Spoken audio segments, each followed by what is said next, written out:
کورد بانک هێشتی کۆنگرەی دیالۆگی نیشتیمانی لە سووریا نەکراوە. چوونی شەرعیش بۆ سعودیا یەکەم پەیام بوو بۆ تورکیا. زانیاری نوێ لەبارەی ڕێکەوتنی حکوومەتی هەرێم و ناوەن لەسەر موچەی فەرمانبەران ئاشکرا دەکرێت. مانگرتنی سلێمانی فراوانتر دەبێت و بەیانیش گەورەترین خۆپیشاندان دژی دواخستنی موچە و کەمتەرخەمی دەسەڵات دادەنرێت. یاسر سلێمان جێگری هاوسەرۆکی ئەنجومەنی سووریای دیموکرات ڕایگەیاندووە تا ئێستا ئیدارەی خۆسەربانک کێشتی فەرمی بۆ بەشداریکردن لە کۆنگرەی دیالۆگی نیشتیمانی کە دەستەی تەحریر شام بەنیازە ئەنجامی بدات پێ نەگەیشتووە. وتیشی جێبەجێکردنی لامەرکەزیەتی ئیداری لە سووریا چارەسەرە بۆ زۆرێک لە کێشەکان و مانای دابەشبوونی سووریا نییە.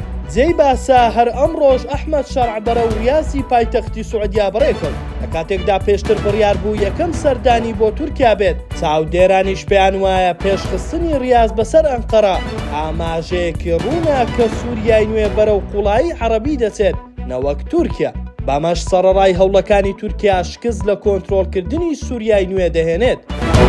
شێروان دوو بەردانی پەرلەمانتاری پارتی لە بەغدا ڕایگەیان کۆبنەوەکانی دوێنێ زۆر باش بەڕێوە چوو. هەموو ڕێکەوتنەکان کرا لەسەر موچەی خانەنشین و فەرمانبەران. ناوبرا و وتیشی هەر ئەمڕۆ تەمووی لە کەتەواو دەبێت و سبەینێ دەگاتە هەرێم و وەزارەتی دارایی دەست بە دابەشکردنی موچەی مانگی یەکی موچەخۆرانی هەرێم دەکات.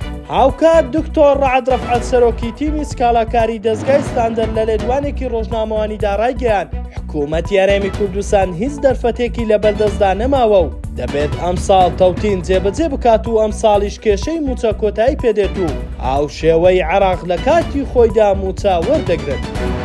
پشتیوانی بۆ مانگرتوانی سلێمانی ڕۆژ دوای ڕۆژ زیاتر دەبێت و ژمارەیەکی زۆری هاوڵاتی سەردانی خێمەکە دەکەن و پشتیوانی خۆیان بۆ مانگرتوان دەردەبڕن کە ئەمەش دەسەڵاتی تووشی ئەحرازی کردووە و ئەم ڕۆژ ئاری هەرسین بەرپرسی لقی پارتی لە سلێمانی ڕایگەیان بەعفی ئەو مانگرتوانە لە بەغدایە نەک لە هەولێر.